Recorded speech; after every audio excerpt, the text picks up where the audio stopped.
Hi friends, good morning, जय जगन्नाथ। आउटे नुआ mini blog को स्वागत करुच्ची।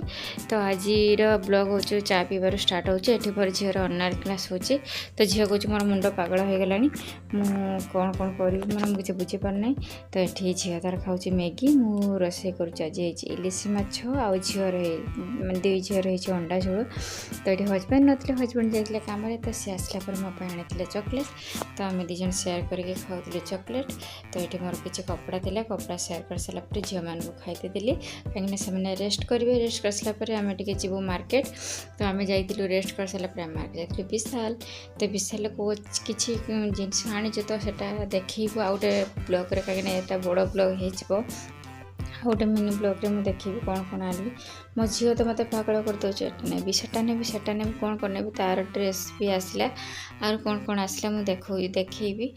तो ये हजबैंड भी देखते कई से कहते कि कौटा नब एटा नब ना एटा नब, मुझे हो जोटा नौच नि। तो आसला बेले रात आनी चिकेन। तो आज होता चिकेन रोटी। तो वीडियो भल लगे लाइक कमेंट एंड सब्सक्राइब करने को भूलें प्लीज। गोटे सब्सक्राइब करदे। वीडियो भल लगुव तो सब्सक्राइब करदे। Good night, bye bye.